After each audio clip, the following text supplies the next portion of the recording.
Mom kicked me out because stepdad and his kids hate me, but I own the house. So, when I was 15, my dad passed away. It was a tough time. Like, losing him felt like my whole world got flipped upside down. My dad, though, was always that guy who had everything planned out, super organized. The kind of guy who'd keep receipts for stuff from 10 years ago just in case. Anyway, turns out he had his will all set up way in advance, and let me tell you, it was specific as hell. After he passed, my mom didn't waste any time moving on. I get it. Maybe she was lonely, but it felt way too quick. One moment we're at his funeral, and before I even had a chance to process everything, she's already talking about some new guy she met. And I'm like, wait, what? It felt like one minute I was dealing with losing my dad, and the next, there was this stranger, Rob, moving into our house. It all happened so fast, I barely had time to blink. One day it was just me and my mom trying to get by, and the next, there's this dude in our living room acting like he's been there all along. Rob was, well, I guess he was all right at first. But man, it just didn't sit right with me. I mean, my dad's stuff was still all over the place. His chair, his tools, even his favorite mug that he'd always use every morning. It was like he was still there. And then Rob comes in and suddenly all that stuff starts disappearing. My mom would be like, "Oh, we need to make room for Rob's things." And I'd think, what's the rush? It's not like Rob was paying rent or anything. It felt like she was erasing my dad bit by bit. And that stung. Anyway, a couple of months after my dad passed, I got the news about the inheritance. I remember the day so clearly because it was probably the one time I actually felt like something was going right. My dad's lawyer sat me down and explained everything. My dad left everything to me, not a penny to my mom. I guess it makes sense since they weren't married, and legally she didn't have a claim. But still, it caught me off guard. At first I was like, wait, are you serious? I didn't really know how to react. I mean, I was just a kid, and suddenly I was told I owned properties and money. It was kind of overwhelming. My mom, though? Oh, she was pissed. She tried to act all supportive, but I could see it in her eyes. She wasn't expecting that. She probably assumed she'd get at least something, but nope, it was all mine. And because of the way my dad set up the will, there was no way she could challenge it. The guy was thorough. He made sure everything was locked down so tight that even if she tried, she'd lose. At first, she tried to play nice, like, "Hey, I'm so happy for you, sweetheart. Your dad really loved you." But it wasn't long before she started pushing. She kept bringing up how it would be nice if I shared some of it with her. As a gesture of goodwill or whatever. It was always framed like it was my choice, but the way she said it, it felt more like pressure. And then, one day, she comes up with this plan. She asked me if I'd consider transferring one of the properties to her. I remember standing there, just kind of staring at her like, is she for real? She went on, saying how it would make things easier with Rob if he felt more secure, like he was really part of the family. She wanted to show him that he was welcome by putting the property in her name. In her head, this was all about making him feel comfortable so they could have a future together. But to me, it felt like she was choosing him over me. I mean, I was 15. I just lost my dad. I was still trying to figure out how to get through each day, and here she was, basically asking me to give up a piece of my dad's legacy to make her new boyfriend happy. It was like she didn't even think about how it might feel for me, her own kid. I told her I couldn't, even if I wanted to. My dad's will was set up so that I couldn't touch any of it until I was 21. The look on her face when I said that, man, I don't think I'll ever forget it. She tried to hide it, but she was mad. I think she knew deep down that she couldn't change anything, but it didn't stop her from trying. She'd bring it up every once in a while, just testing the waters, like, "Are you sure you can't transfer it? Not even one property?" And every time, I had to remind her that there was literally nothing I could do. It wasn't my choice. It was how my dad set things up. To be honest, even if I could have given her the property, I don't think I would have. It felt like a betrayal to my dad's memory. This was his way of taking care of me, making sure I had a future, and I wasn't going to mess that up just to make my mom's new boyfriend feel cozy. And of course, there was Rob's kids. My mom was bending over backwards to make sure they felt welcome. They were cool, I guess. A son who's now 18 and a daughter who's 19. But my mom was all about making them comfortable, making sure they had everything they needed. It wasn't like she was a total monster to me or anything. She still acted like a mom, but there was this clear difference in how she treated them compared to me. I'd see them all go on trips together. She'd always frame it like it was this great idea, saying, "Wouldn't you rather visit your grandparents on your dad's side?" Like every single time they planned something, she'd suggest I spend time elsewhere. I could see right through it. She didn't outright say, "You can't come," but it was obvious she didn't want me around. And when you're a kid, you don't really know how to react to that. You just kind of go along with it, hoping that maybe she'd change her mind, but she never did. I spent a lot of weekends at my grandparents' place, and don't get me wrong, they were great. But every time I heard about one of those trips, it was like a little reminder that my mom was choosing her new life over me. Looking back, I think my dad must have known something like this could happen. Why else would he leave everything to me and nothing to her? Maybe he saw how things were going between them, or maybe he just wanted to make sure I'd be okay if anything ever happened to him. Either way, I'm grateful he did. But at the same time, it made things with my mom really complicated. I felt like I was stuck in the middle, having to protect what my dad left me while also dealing with my mom and her new family. That's pretty much how things went for a while. Rob settled in more and more, and my mom made sure his kids felt like they were at home. And me? Well, I kept my distance and just tried to keep the peace, but it wasn't easy. I was only 15, trying to make sense of everything, and all I knew was that things were never going back to how they used to be. So by the time I turned 17, things had gone from awkward to full-blown tense between me and Rob. I mean, I tried to stay out of his way at first. Like, he was my mom's boyfriend, whatever, I didn't really care about him. But he started acting like he was the man of the house, and that's when things went south. It was my dad's house, right? And here he was, moving his stuff in, giving me attitude, and trying to tell me what I could or couldn't do. It wasn't even subtle. He'd say stuff like, "You need to show more respect around here," or "It's time you learn some discipline." I just sat there thinking, who does this guy think he is? Like, he's not my dad, and he sure as hell doesn't get to act like he owns the place. So I pushed back. Every time he tried to lay down some rule or act like he had a say, I'd remind him that the house wasn't his. I even came up with this nickname, John Conroy, which honestly made no sense, but it bugged him, and that was enough for me. Every time he tried to tell me what to do, I'd be like, "All right, John Conroy, whatever you say." And man, did that get under his skin. Things started getting pretty heated between us. It was like this silent war. He'd make these comments, and I'd snap back. My mom, of course, was always trying to play peacemaker. She'd say, "Oh, you two just need time to get used to each other," or "Rob's only trying to help you grow up." But I knew it wasn't about that. It was about control. Rob wanted to be the boss, and I wasn't about to let that happen. And the thing is, my mom started taking his side more and more. She'd get upset with me for disrespecting him. She even started saying stuff like, "You need to understand that Rob's a part of our family now." Our family. As if we'd all agreed on that or something. I'd tell her, "This isn't his house, it's Dad's, and he's not going to just waltz in and act like it's his." But she never listened. She just kept telling me to get along and try harder. One day, things really blew up.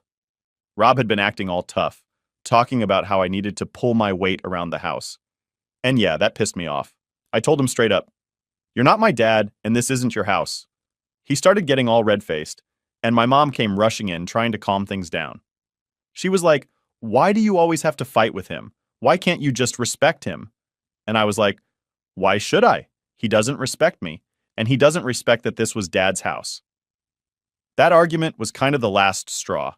Rob stormed off, and my mom just stood there, looking tired and frustrated. She said something like, "This isn't working. We can't keep fighting like this." And that's when she dropped the bomb on me. She told me I needed to leave. I couldn't believe it. I stood there waiting for her to take it back or say she was just upset and didn't mean it. But she didn't. She looked me in the eye and said, "I think it's best if you find somewhere else to stay for a while." I was like, "Wait, my house? You're kicking me out of my house?" She just sighed and said, "It's not just your house, it's our home, and Rob and his kids deserve to feel comfortable here too." I felt this wave of anger and hurt hit me all at once. She was choosing them over me. It wasn't even a question anymore. She kept going, saying, "I'm doing this for your own good, so you can have some space and cool down." But I knew it wasn't about me cooling down. It was about making things easier for her and Rob. She thought if I wasn't around, they'd have their perfect little family, and everything would be fine.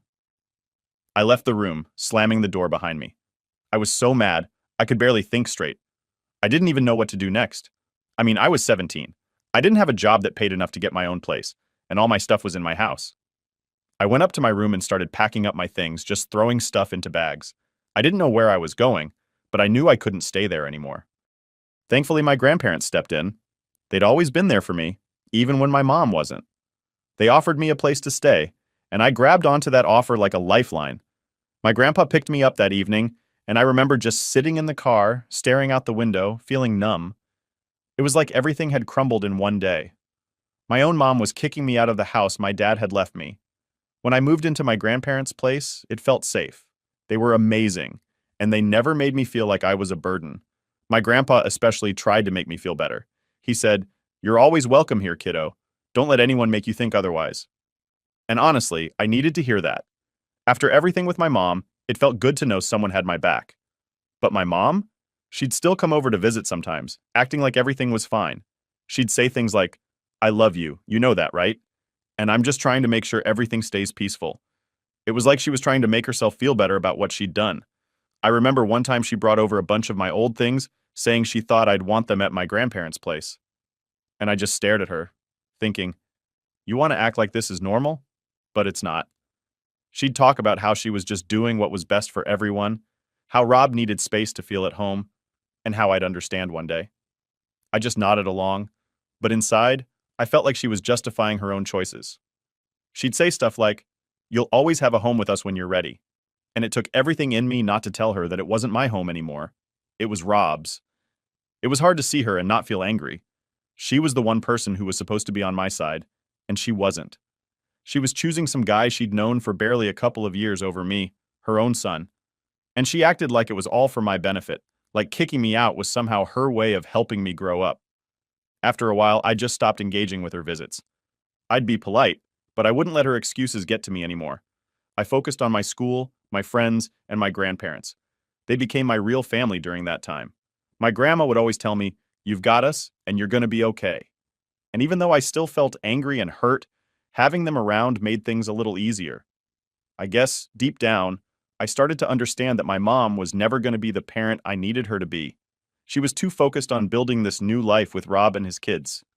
And me? I was just a reminder of the old life she was trying to move past. So I started moving past it too. I figured if she could pick Rob over me, then I could choose to focus on myself instead. At the end of the day, I knew I had my grandparents' support, and that was enough. I learned to stand on my own 2 feet, even if it meant not having my mom there. And honestly, that was probably the best lesson I could have learned back then, relying on myself and knowing when to walk away, even from people who are supposed to care. When I finally finished college, I knew it was time to take a closer look at the properties my dad left me. The whole time I was with my grandparents, I kept reminding myself that these properties were my shot at building something for myself. My dad, he'd planned everything so that I'd have a future, even without him around. And I wasn't going to let that go to waste. One of the places my dad left me was the house my mom and Rob were living in. Yeah, the same one where I used to live before everything went down. It was a good house, solid structure, nice neighborhood, perfect for renting out if I ever got the chance. So, with my degree in hand and the idea of maybe going for a master's on the horizon, I thought, why not renovate it and rent it out? I mean, extra income wouldn't hurt, especially if I was planning on going back to school. I knew I had to break the news to my mom at some point, and I didn't expect it to go well, but it had to be done. I showed up at the house one day, ready to have the conversation. The plan was simple. I'd tell her about my intention to renovate and give them a reasonable time frame to figure out their next steps. It was going to be tough, no doubt, but I figured if I was respectful about it, she might understand. Well, that plan didn't even get a chance. When I knocked on the door, no one answered. The house was dead quiet, and their car wasn't in the driveway. I thought maybe they were just out running errands, so I waited for a bit. But after a while, it was clear they weren't coming back anytime soon. I tried calling my mom's cell, left a voicemail, and even sent her a text saying I'd stop by and wanted to talk. No response. So I headed back to my grandparents' place. Later that night, I found out they were on vacation. My grandma mentioned it casually, like, "Oh, your mom and Rob went down to Florida for a few days." I was like, seriously? Here I am trying to have a mature conversation about my property, and they're off on some beach getaway? I mean, I get that people need a break, but a heads up would have been nice. I gave it a couple more days, hoping she'd get back to me. But still nothing. No call, no text. Just radio silence. It was frustrating. I felt like she was avoiding me, and that made things harder. I needed to move forward, but I couldn't do that if she kept dodging me. So, after waiting around for a bit, I decided to take matters into my own hands. I knew legally the house was mine. My name was on the deed, and I was the one paying the property taxes every year, so I had the right to take control of the situation. I decided to change the locks. Yeah, I know it sounds drastic, but it felt like the only way to make it clear that I was serious. I needed to start the renovation process, and I couldn't have them treating it like a vacation home while I was trying to move forward with my plans. So, I went ahead and did it. I called a locksmith, got the locks changed, and made sure I had all the keys. While I was there, I took a look around the place. It was weird being back in the house where I grew up, but it felt different. It didn't feel like my home anymore. It felt like a stranger's place, with bits and pieces of my mom and Rob's life scattered around. Seeing it like that only made me more determined to follow through with my plan. The next day, my phone started blowing up. My mom had finally gotten back, and she was furious. I had a bunch of missed calls and angry voicemails from her, basically demanding to know why they couldn't get in. She said stuff like, "How could you do this to us?" And, "This is so disrespectful." I could feel the anger just pouring through the phone. I knew she'd be upset, but hearing her like that, I guess it hit harder than I thought. I finally picked up when she called again, and she was shouting before I could even say hello. She was like, "Why did you lock us out of the house?" I tried to stay calm and told her that I'd been trying to reach her for days to talk about my plans. She didn't want to hear it. She kept saying things like, "You can't just kick us out like this," and "We have nowhere else to go right now." I explained that I'd given them plenty of time, and I had every right to reclaim the house. I told her I planned to renovate and that I'd given her a heads up, but she wasn't having any of it. She said, "This is still my home. You can't just take it away from me." And that's when I knew there was no reasoning with her. In her head, it wasn't about what was legal or fair. It was about what she thought she deserved. At that point, I had to put my foot down. I told her they had 2 weeks to find somewhere else to live. I wasn't going to be a jerk about it.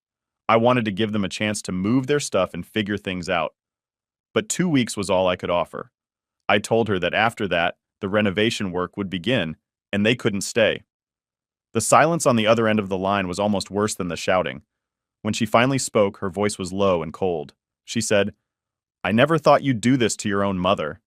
And I felt that, like a punch to the gut. But I knew if I backed down now, I'd never be able to move forward. This was about me taking control of my own life, and sometimes that means making tough calls. After that, I didn't hear from her for the rest of the day. But the next morning, I showed up at the house to start preparing for the renovations, and guess who was waiting for me in the driveway? My mom and Rob, both of them looking furious. Rob tried to step up to me like he was going to intimidate me into letting them stay. He was all, "You think you can just kick us out like this? You've got no right." I didn't back down. I told him flat out, "This isn't your house, and it never was. I'm the one paying for it, and I'm the one calling the shots." He was fuming, but he couldn't argue with that. My mom, though, she started crying, saying I was being unfair, that I was putting them on the street. She said I was acting just like my father, and not in a nice way. It stung, but I kept my cool. I tried to be reasonable and said, "Look, you have 2 weeks to figure things out. I'm giving you that time, but I need to start the renovation soon. This is my property, and I'm doing what's best for me."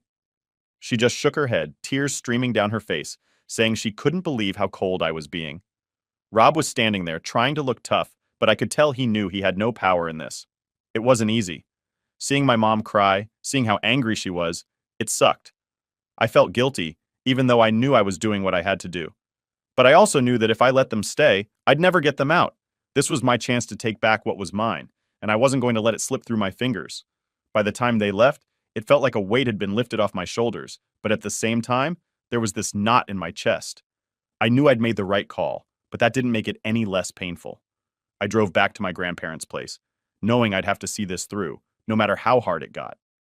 All right, so after I told my mom and Rob they had 2 weeks to move out, I thought maybe things would calm down a bit. I figured they'd be mad at first, but then they'd start packing and just accept it. I mean, it wasn't like they had any other option. But of course, nothing is ever that simple. Instead of dealing with it quietly, my mom decided to make things as dramatic as possible. The next day, I went over to the house to start preparing for the renovations. I wanted to check out the backyard and take some measurements for the work I had planned. I had a contractor scheduled to come by in a few weeks, and I wanted to make sure everything was good to go. I was out there with a notepad, making notes, when I heard the back gate swing open. I turned around, and there was my mom, storming in like she was on a mission. She was furious. Like, I'm talking full-on yelling before I even had a chance to say anything. "How could you do this to us?" she shouted, her face all red and puffy. She kept going, throwing her hands in the air and demanding to know how I could betray my own family. She was like, "We have nowhere else to go. What do you expect us to do?" I tried to stay calm, even though my heart was pounding. I told her, Mom, I gave you 2 weeks. You have time to find a place. I'm not just kicking you out with no warning. But she wasn't hearing it. She went on and on about how I was being selfish and how she had sacrificed so much for me. And honestly, that got to me. It was like she was trying to make me feel guilty for wanting my own space back. And then, of course, Rob showed up. He came in with that same tough guy attitude, like he was going to somehow change my mind by glaring at me. He was all, "You think you can just boss us around because you own this place? We've built a life here." And I was like, "No, Rob, I built a life here. This was my dad's house, and I'm taking back what's mine." I could tell that wasn't what he wanted to hear. He got all worked up, and for a second I thought he was going to try something. But my mom stepped in, putting her hand on his chest, telling him to calm down. She turned back to me with tears in her eyes and said, "Please, we need more time. We've got nowhere else to go." And then Rob's stepdaughter, the one who's 19, came out of the house crying. I hadn't even noticed her until she stepped onto the porch, clutching her stomach. That's when my mom blurted out, "She's pregnant! You can't do this to her! You can't kick us out when she's about to have a grandchild!" That hit me like a punch. I wasn't expecting that. For a moment, I just stood there, not really knowing what to say. It felt like they were pulling out every card they could to get me to change my mind. And I mean, yeah, I felt bad for her. She was young, and being pregnant is a lot to handle. But at the same time, I knew I couldn't let that change things. I took a deep breath and told them, "Look, I'm sorry she's going through that, but this is still my house. You have 2 weeks. I'm not asking you to leave today." My mom started sobbing, and Rob just stood there, looking like he was ready to explode. It got to a point where I just couldn't stand being there anymore. I told them, "I've made my decision. I need this place back. I'll come by in 2 weeks to check in." And then I walked out. It wasn't easy. I could hear my mom still yelling as I left, calling me heartless and selfish, and saying she couldn't believe her own son would do this to her. But I had to keep walking. If I stayed there any longer, I knew I'd start second-guessing myself, and I couldn't afford to do that. When I got back to my grandparents' place, I tried to focus on my plans for the renovations. I pulled up all the paperwork, went over my notes, and tried to keep my head clear. But it was hard. I kept thinking about my mom and what she'd said. The guilt started creeping in. I mean, no one wants to be the bad guy, especially not when it comes to family. And then my phone started buzzing. It was one of my mom's relatives, an aunt I barely ever talked to. She was all like, "I heard what happened. And I just have to say, I'm disappointed in you. Your mom's in a tough spot, and you're making it worse." She kept going on about how I was being cruel and how I needed to help my mom out because that's what family does. It wasn't just her either. Over the next few days, I started getting calls and texts from other relatives, all saying the same thing. They were calling me selfish and saying I should give my mom more time, or even just let her stay. They acted like I was some villain in all this, like I was kicking her out for fun or something. No one seemed to get that this was about my future, too. At one point, my grandma noticed how stressed I was getting. She sat me down and said, "Listen, you did what you had to do. Don't let them guilt trip you into thinking you're wrong. Your dad left you this house for a reason." And that helped a little. It was good to have her on my side, but it didn't make the phone calls and messages any less annoying. The worst part was when one of my mom's relatives sent me this long message about how my mom was caught in the middle and that I needed to show compassion because she was trying to keep the peace. That one got under my skin. I wanted to reply and say, how is she caught in the middle when she's the one who chose them over me? But I didn't. I knew getting into it with them wouldn't help. It would just add fuel to the fire. So I started ignoring the calls and messages. I figured if they were so worried about my mom, they could help her out. They could offer her a place to stay or pitch in to find her a new spot. But none of them were doing that. It was easier for them to just blame me. Typical. As the days went by, I focused on my renovation plans. I met with the contractor, went over the details, and set up a timeline. I knew once I got things going, I'd have to face my mom and Rob again, and I wasn't looking forward to it. But I kept reminding myself that this was for me, for my future. I'd spent too long letting other people dictate what I could and couldn't do. It was time I took control. And honestly, despite all the drama, I started feeling a bit better about my decision. I knew deep down that I was doing what my dad would have wanted. He left me these properties so I could have a future, and I wasn't going to let anyone take that away from me, not even my own mom. By the end of that first week, I'd stopped feeling as guilty. I knew I wasn't the one in the wrong here. I'd given them time, and I was being fair. If my mom and Rob wanted to make it harder than it needed to be, that was on them. I just had to stay strong and stick to my plan. By the time the 2 weeks were up, I knew I had to face them again. I spent those days preparing myself, mentally going over what I was going to say when the time came. I mean, part of me hoped they'd have found somewhere else by then and would just quietly move out, but I knew that was probably too much to ask for. The way things had been going, I had a feeling they were going to push back, try to make it as difficult as possible. The day I went back to the house, I pulled up to the driveway, and sure enough, there was my mom, Rob, and even a few of their friends and relatives standing around. It was like they were putting on a show or something. My stomach dropped, but I knew I had to stay calm. If I let them see me stressed, they'd just use that to push me more. As I walked up, my mom came rushing over, tears streaming down her face. She went straight into this whole emotional speech, saying, "I can't believe you'd really do this to us. You're my son. How could you turn your back on me when I need you the most?" It was the kind of thing that, if I hadn't been so prepared for it, would have really gotten to me. But I'd spent days thinking about it, replaying her words in my head, so I just stayed calm. I told her, "Mom, I gave you 2 weeks. That's fair and you know it. This is my house and I have every right to take it back." She kept shaking her head, saying I was being unreasonable and that 2 weeks wasn't enough time. But I knew that wasn't true. If they'd really tried, they could have found something, or at least made some progress. It felt like they were just stalling, hoping that if they pushed hard enough, I'd back down. Then Rob jumped in, all fired up like he was ready for a fight. He was like, "This is our home. You can't just show up and take it from us like this." I could feel the tension rising, but I kept my voice steady and said, "Actually, I can. Legally, it's my property. I've been more than patient, and now it's time for you to move out." I could see the anger in his eyes, but he didn't have a response to that. He knew I was right. That's when the relatives got involved. One of my mom's cousins stepped forward and started going off about how family is supposed to stick together and how I was acting like a landlord instead of a son. She said stuff like, "Your mom has done so much for you and now you're just abandoning her?" It felt like everyone was ganging up on me, trying to make me feel like the worst person in the world. I took a deep breath and told her, "I understand you're trying to help, but this isn't your business. My dad left me this house for a reason, and I'm doing what I have to do."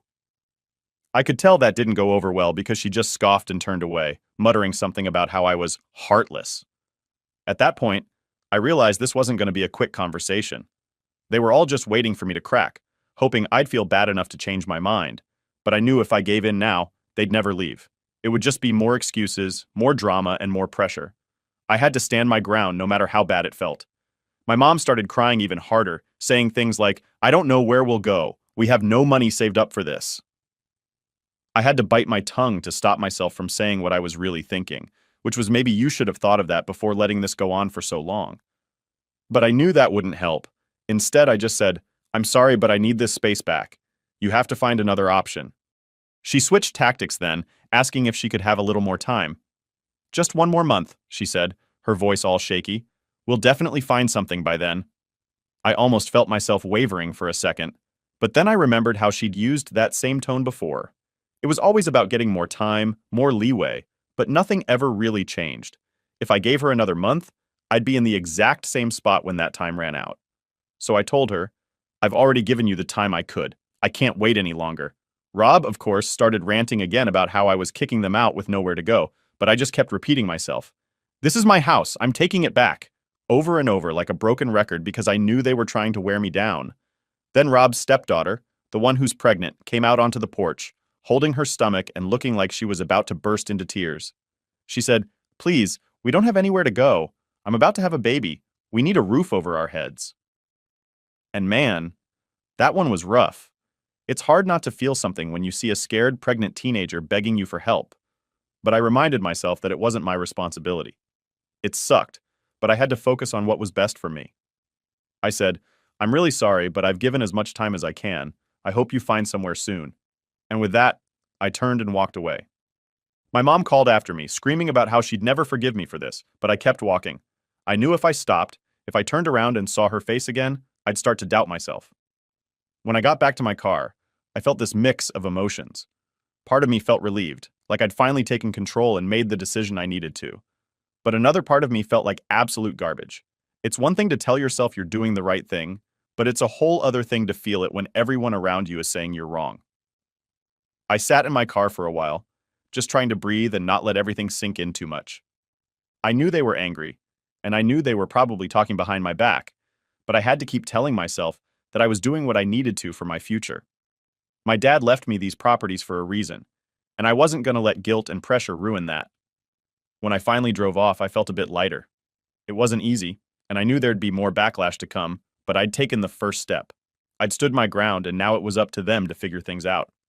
I wasn't going to let them drag me down with their problems. I had plans, and I was going to stick to them, no matter how many people tried to guilt trip me. The rest of the day, I focused on my renovation plans. I set up meetings with the contractor, went over the designs, and started getting things in motion. It felt good, like I was finally moving forward with my life. Yeah, there was still that weight of everything that happened, but I knew I'd done the right thing. I wasn't going to let anyone tell me otherwise.